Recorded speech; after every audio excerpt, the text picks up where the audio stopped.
કેમ છો વિદ્યાર્થી મિત્રો? મજામાં? જય શ્રી કૃષ્ણ. આજે આપણે સ્ટાન્ડર્ડ 7th મેથ્સ નું સ્વાધ્યાય 11.4 પરિમિતિ અને ક્ષેત્રફળ એના દાખલા નંબર 3 નો અભ્યાસ કરીશું. 8 સેમી લાંબા અને 5 સેમી પહોળા પુઠ્ઠા પર એક ચિત્ર ડ્રો કરેલું છે. એક પુઠ્ઠું છે. પુઠ્ઠાની લંબાઈ છે 8 સેન્ટીમીટર અને પહોળાઈ છે 5 સેન્ટીમીટર. હવે પુઠ્ઠા પર ચિત્રની ફરતે અંદરની બાજુએ માની લો કે આ પુઠ્ઠું હોય, આપણે સમજાવીએ આ પુઠ્ઠું હોય તો પુઠ્ઠા પર અંદરની બાજુએ ચિત્રની ફરતે ચારે તરફ આટલો હાંસિયો છોડેલો છે. અંદરની તરફ આ રીતે જો આટલો હાંસિયો છોડેલો છે. જો અમે જે લીટા કર્યા ને એ હાંસિયો છોડેલો છે અને આટલામાં ચિત્ર પુઠ્ઠું કેટલું છે તો કેટલું આ 8 સેમી લંબાઈ 5 સેમી પહોળાઈ એવડું પુઠ્ઠું છે. ચિત્ર દોરેલું છે આ રીતે અને આટલો હાંસિયો છોડીને દોરેલું છે.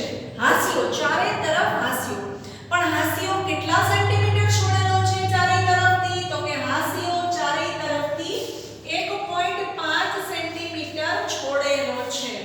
બરાબર છે? તો ઈ હાંસિયાનો મને ક્ષેત્રફળ જોઈએ છીએ.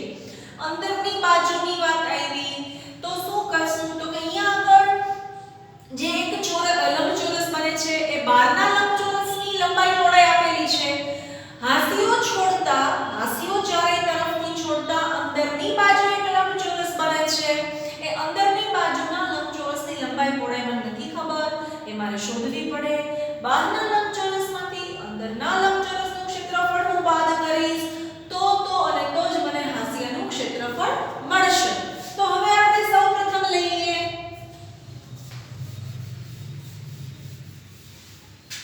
જે પુઠ્ઠું છે, લંબચોરસ પુઠ્ઠું છે, બરાબર છે, એનું ક્ષેત્રફળ એટલે કે આ જે બહારનો લંબચોરસ બન્યો એનું આપણે ક્ષેત્રફળ શોધશું. તો આપણું પહેલું સ્ટેપ, બહારના લંબચોરસનું ક્ષેત્રફળ બરાબર L ગુણ્યા B કેટલા થશે? L ગુણ્યા B 8 વચ્ચે 8 ગુણ્યા 5 સેમી સ્ક્વેર ડાયરેક્ટ કરીશું એટલે 8 વચ્ચે તો કે 40 સેમી સ્ક્વેર.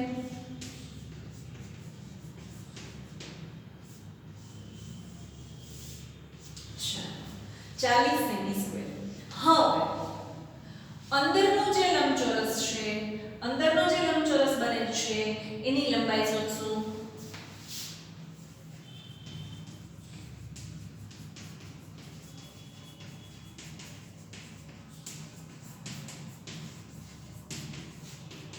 શું થશે તો કે 8 માઈનસ 1.5 વત્તા 1.5 સેન્ટીમીટર.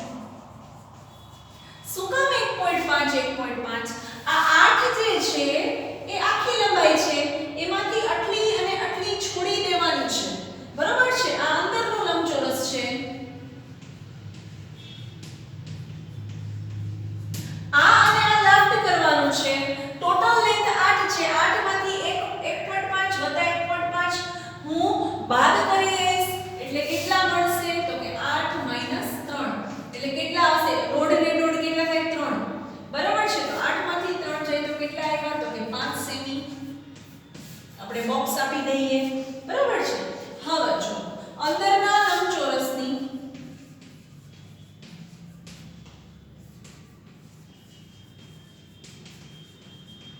પહોળાઈ બરાબર અંદરના લંબચોરસની પહોળાઈ બરાબર તો કેટલી થશે તો કે 5 માઈનસ 1.5 વત્તા 1.5 સેમી. કેવી રીતે તો કે આ આખું કેટલું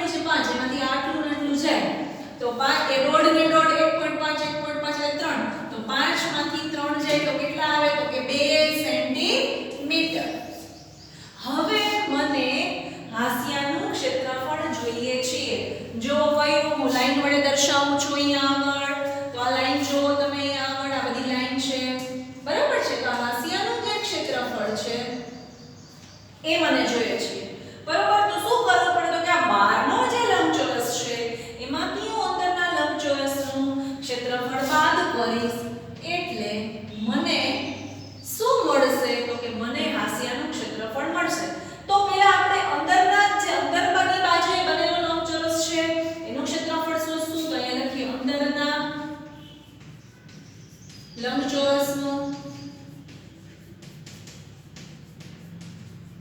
ક્ષેત્રફળ બરાબર શું આવશે અંદરના લંબચોરસનું ક્ષેત્રફળ તો કે લંબાઈ ગુણ્યા પહોળાઈ કેટલી આવી તો કે 5 ગુણ્યા 2 સેમી સ્ક્વેર એટલે કેટલા મળશે તો કે 5 દુ 10 સેમી સ્ક્વેર હવે મને હાસ્યનું ક્ષેત્રફળ જોઈએ છે હું બહારનો જે લંબચોરસ મોટો હતો એમાંથી એટલે કે 40 માંથી 10 બાદ કરીશ એટલે મને હાસ્યનું ક્ષેત્રફળ મળશે જે આવશે 30 સેમી સ્ક્વેર ચલો આપણે ઇરેઝ કરીએ અહીંયા આગળ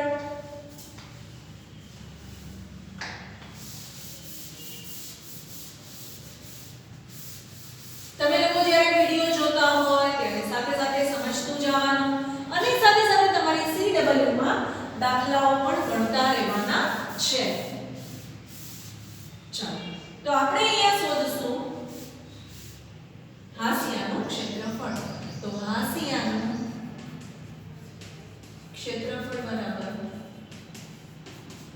શું લખશું આપણે તો કે આપણે લખશું બહારના લંબચોરસનું ક્ષેત્રફળ અહીં આપણે બાંધી દઈએ માઈનસ અંદરના લંબચોરસનું ક્ષેત્રફળ તો કેટલું થશે તો કે 40 સેમી સ્ક્વેર માઈનસ 30 સેમી સ્ક્વેર એટલે સોરી 10 સેમી સ્ક્વેર 40 સેમી સ્ક્વેર માઈનસ કેટલા આવ્યા હતા અંદરનાનું તો કે 10 સેમી સ્ક્વેર એટલે કેટલા આવશે 30 સેમી સ્ક્વેર એટલે આપણે માટે તેથી લખવું પડે માટે તેથી શું લખશું માટે અહીં હાસ્યનું ક્ષેત્રફળ 30 સેમી સ્ક્વેર થશે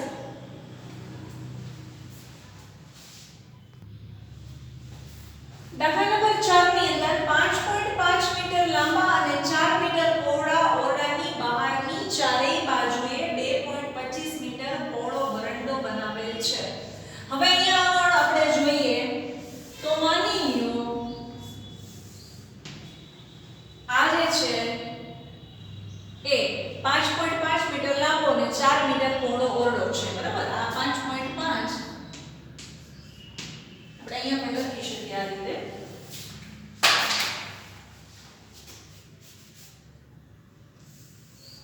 5.5 લાંબો અને 4 મીટર પહોળો એની ફરતે ચારેય બાજુએ 2.25 મીટર પહોળો વરંડો છે એટલે આની બહારની બાજુએ આ રીતે જુઓ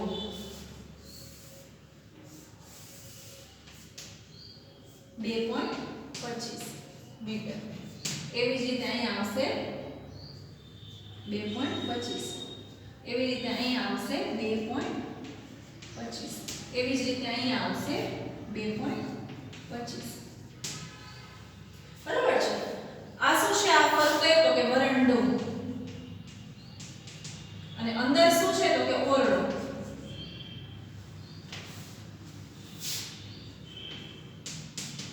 બરાબર છે ને ફરતે શું છે તો કે વરંડો બરાબર છે 2.25 કેટલો પહોળો બનાવેલો છે તો કે 2.25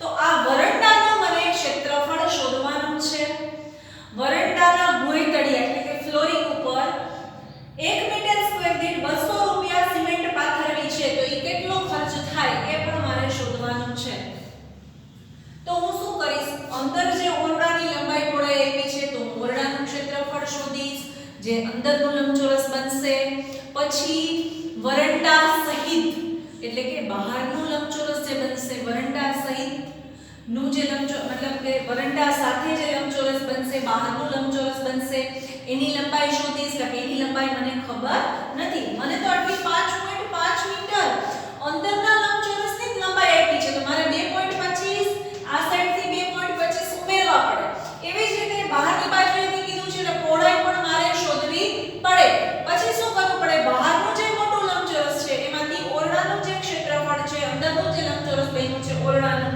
બરાબર છે એ બાદ કરીશ એટલે મને વરંડાનું ક્ષેત્રફળ મળશે ત્યારબાદ આપણે એનો ખર્ચ શોધશું તો સૌપ્રથમ આપણે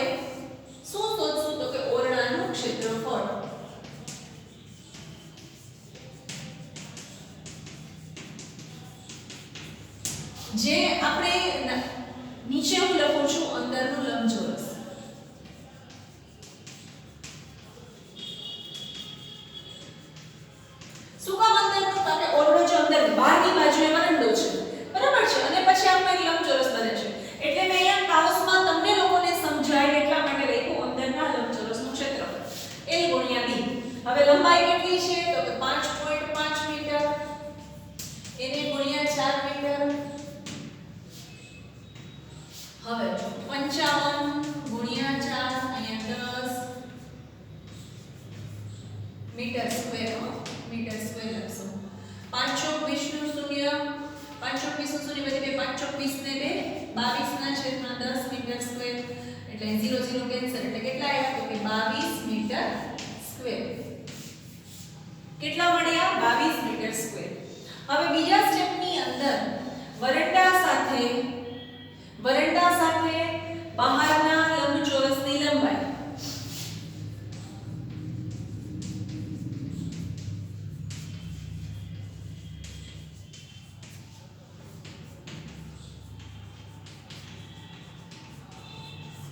otherwise we can write that આપણે એમ પણ લખી શકીએ કે બહારના લંબચોરસની લંબાઈ કારણ બહારનું લંબચોરસ વરંડા સાથે જ બનેલું છે. બહારનું જે લંબચોરસ છે એમાં વરંડો સમાયેલો છે આપણે લખશું બહારના લંબચોરસની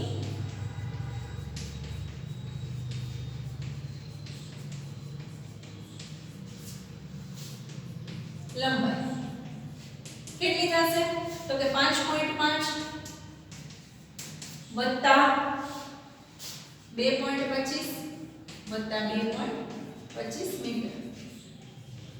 હવે જો આ સવા 2 ને સવા 2 ને 2 ને 2 4 અને 25 ને 25 50 એટલે કેટલા આવશે તો કે 5.5 વત્તા 4.5 એટલે કેટલી આવી તો કે 10 મીટર.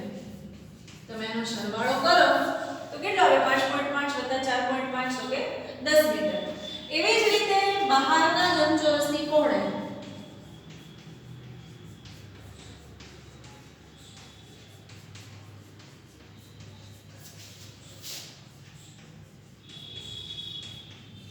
બરાબર કેટલી છે તો કે 4 વત્તા 2.25 વત્તા 2.25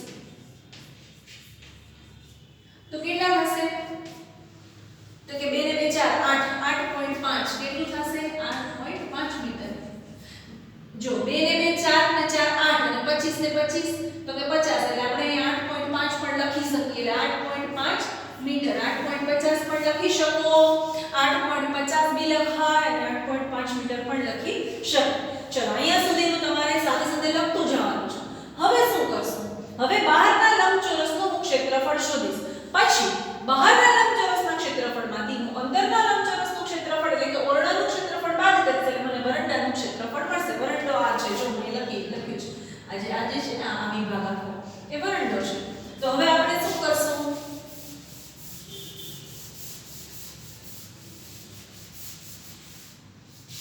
આપણે શોધશું બહારના હવે આપણે ત્રીજું સ્ટેપ બહારના લંબચોરસનું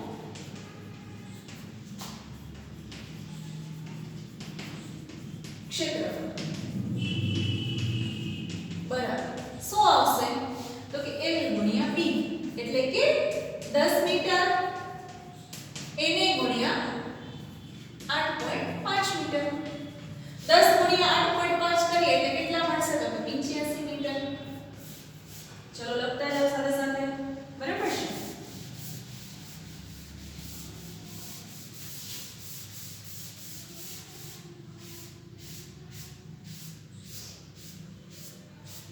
હવે જોજો ત્રીજું સ્ટેપ ચોથું સ્ટેપ વરંડાનું ક્ષેત્રફળ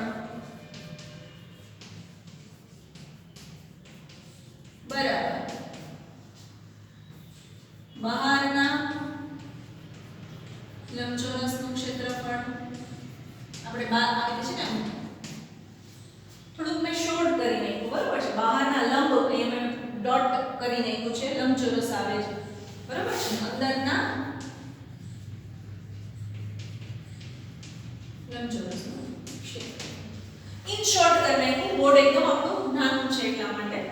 હવે જો 85 મીટર સ્ક્વેર માઈનસ કેટલા હતા 22 મીટર સ્ક્વેર બરાબર છે. હવે જો 85 5 માંથી 2 જાય તો 3 8 માંથી 2 જાય તો 6 63 મીટર સ્ક્વેર. તો માટે તેથી લખવાનું માટે વરંડાનું ક્ષેત્રફળ 63 સ્ક્વેર થશે. હવે વરંડો જે બનાવેલો છે ઓરસ ચોરસ જે બારની બાજુએ વરંડો જેને આપણે ફળિયું પણ કહી શકીએ, બરાબર છે. વરંડો જે છે એમાં 1 મીટર સ્ક્વેર દીઠ સિમેન્ટ પાથરવી છે, બરાબર, પાકું ફળિયું કરવું છે, તો ખર્ચ છે 200 રૂપિયા. તો 63 એ કેટલા? હવે આપણે ઈરેજ પાછું કરશું.